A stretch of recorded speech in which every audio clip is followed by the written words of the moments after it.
দর্শক, এ যাবৎকালের আমার মনে হয় যে সবথেকে চাঞ্চল্যকর খবরটা গত রাতে গণমাধ্যমে এসেছে এবং রয়টার্স, বার্তা সংস্থা রয়টার্স এই খবরটা নিশ্চিত করেছে।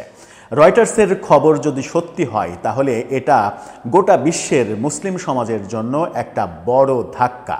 এই ধাক্কা মুসলিম সমাজ, মুসলিম সম্প্রদায়, গোষ্ঠী কিভাবে কাটিয়ে উঠবে সেটা একটা বড় ভাবনার ব্যাপার। রয়টার্স বলছে, এবং রয়টার্সকে উদ্ধৃত করে বাংলাদেশের অনেক গণমাধ্যম নিশ্চিত করছে।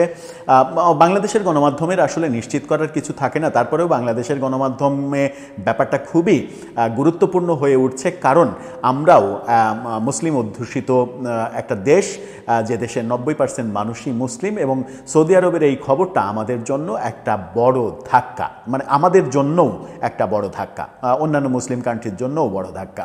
কি সেই খবর? রয়টার্সকে উদ্ধৃত করে বাংলাদেশের গণমাধ্যমগুলো যা বলছে তার একটা ফটোকার্ড দেখে নিতে পারেন। সেখানে ডিবিসি নিউজ নিশ্চিত করছে নতুন মদের দোকান খুলছে সৌদি আরব। এটা বিশ্বাসযোগ্য খবর হওয়ার কথা নয়, মানে ওই কারণেই আমি বাংলাদেশের মিডিয়ার কথা বললাম। রয়টার্সকে উদ্ধৃত করলে ব্যাপারটা তো এরকম হতে পারে যে রয়টার্স এই ভুলভাল বলছে, ওরা ইংরেজিতে কি বলে না বলে, হয়তো ইংরেজির তর্জমা আমরা ভুলভাবে করছি, হয়তো একটা ঘটছে তর্জমাটা আমরা অন্যভাবে করছি, এরকমটা মানে বয়ান আসতেই পারে। কিন্তু বাংলাদেশি গণমাধ্যমগুলো প্রায় সবাই যখন এটা যথাযথ তর্জমা করে সামনে নিয়ে এসেছে, তখন এটাকে অস্বীকার করার উপায় নেই। কিন্তু সৌদি কর্তৃপক্ষ ব্যাপারটাকে মানে নিজেদের মতো করে ব্যাখ্যা করার চেষ্টা করেছে যে এই মদের দোকানে কারা যেতে পারবে আর কারা যেতে পারবে না। এখন দোকান আপনি একটা খুলবেন, খুলে যদি নিজেদের মতো করে বয়ান তৈরি করেন যে কারা এরা যেতে পারবে ওরা যেতে পারবে না, তাহলে সেটা একটা মানে কি বলবো, যে এই জাস্ট একটা হাস্যকর কৌতুক ছাড়া আর কিছু হতে পারে না। এই যে ব্যাপারটা নিয়েই আলোচনা করার চেষ্টা করবে এই ভিডিওতে। থাকবেন পলিটিক্স টিভির নিয়মিত আয়োজনে।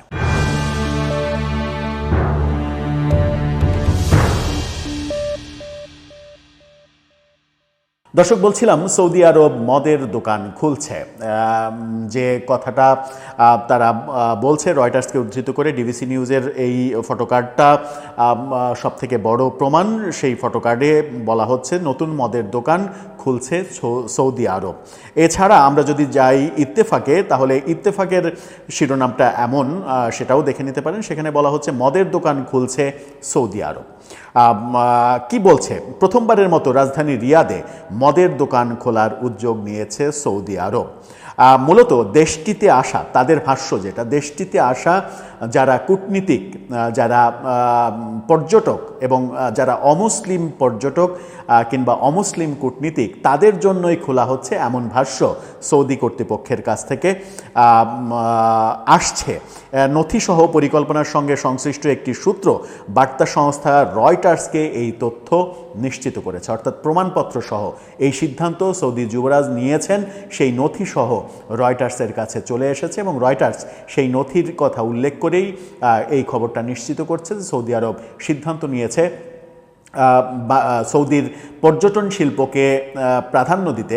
সৌদির অর্থনীতিতে এখন পর্যটন শিল্প যেন একটা বড় ভূমিকা রাখে, সেই পর্যটন শিল্পকে বাঁচিয়ে রাখতে, পর্যটন শিল্পকে বাঁচিয়ে রাখতে হলে আপনাকে মদের দোকান খুলতেই হবে। সুতরাং সেই বারটা খোলার সিদ্ধান্ত নিয়েছে সৌদি কর্তৃপক্ষ, এবং সেখানে ওই কথাটা বলা হয়েছে। নথিতে বলা হয়েছে যে গ্রাহকদের একটি মোবাইল অ্যাপের মাধ্যমে নিবন্ধন করতে হবে। এর জন্য তাদেরকে ক্লিয়ারেন্স নিতে হবে। এর ভিত্তিতে নিবন্ধনকারীদের মানে একটা মাসে একটা বরাদ্দ থাকবে যে একজন নিবন্ধনকারী এতটুকু মদ নিতে পারবে, এর বেশি নিতে পারবে না। নানা বিধিনিষেধ আরোপ করার চেষ্টা করেছে।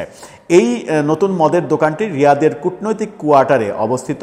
এই এলাকার আশেপাশে দূতাবাস এবং কূটনীতিকদের অবস্থান। তবে এই দোকান অমুসলিমদের জন্য কঠোরভাবে, শুধুমাত্র তাদের জন্যই কঠোরভাবে রেস্ট্রিক্টেড থাকবে, এরকম তথ্য, মানে এরকম ভাষ্য সৌদি কর্তৃপক্ষ বলছে। সৌদি যুবরাজ মোহাম্মদ বিন সালমানের নেতৃত্বে পদক্ষেপটি বাস্তবায়িত হতে চলেছে, সিদ্ধান্ত হয়েছে সরকারের। ইসলাম ধর্মে মদ পান নিষিদ্ধ। নিষিদ্ধ শব্দটা বললে তো কম বলা হয়, মদ পান হারাম।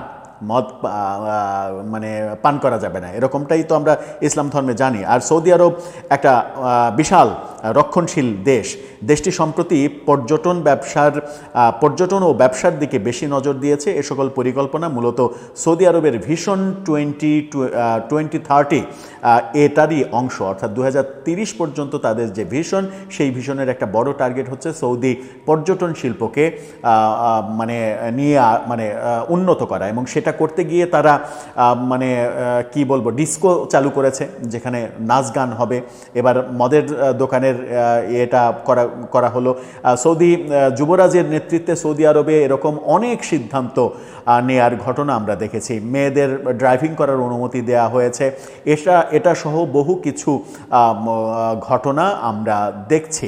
সৌদি আরবে নিজেদের মতো করে বাস করা যাবে কিনা এরকম আলোচনা, সংকট, সংশয় এরকম থাকার সত্ত্বেও কিন্তু রোনালদোর মতো বিশ্ববরেণ্য ফুটবলারদের কিন্তু সৌদি ক্লাবগুলো নিয়েছে, এবং নেয়ার পরে তারা কিন্তু বহাল তবিয়তে আছে। তাদের জন্য বিশাল রিসোর্ট, বাংলো তৈরি করা হয়েছে, সেখানে সুইমিং পুল এবং পর্যটন এলাকাতেও সুইমিংয়ের জন্য যে যার মতো করে যেন সুইমিং করতে পারে, এই ব্যাপারগুলো সৌদি উন্মুক্ত করে দিয়েছে। এবং এই উন্মুক্ত যখন সৌদি আরব করেছে, সৌদি আরব যে পথটা দেখাচ্ছে, সেই পথ থেকে আমরা বাংলাদেশে কোন পথে আছি সেটাও তুলনা করার চেষ্টা করছেন অনেকে।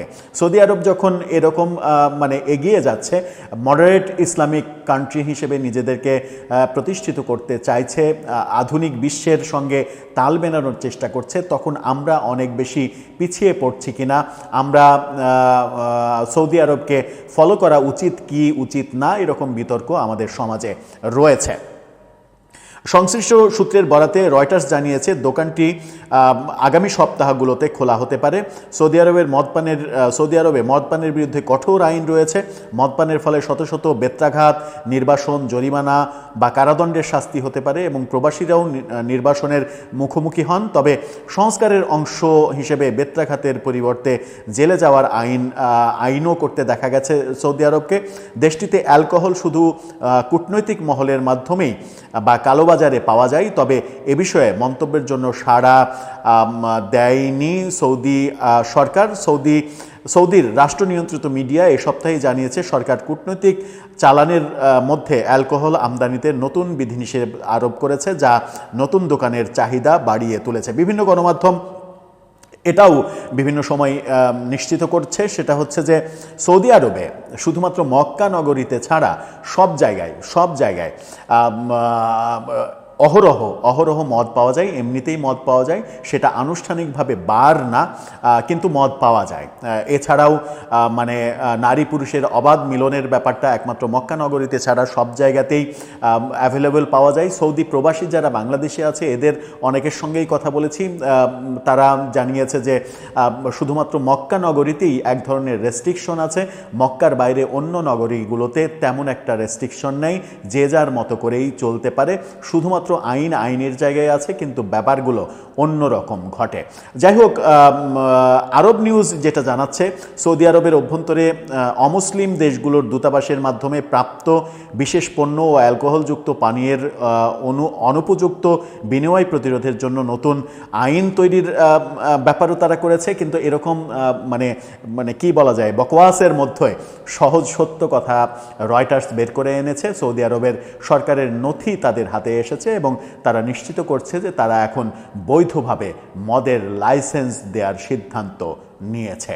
কোন পথে এগোচ্ছে তাহলে সৌদি আরব?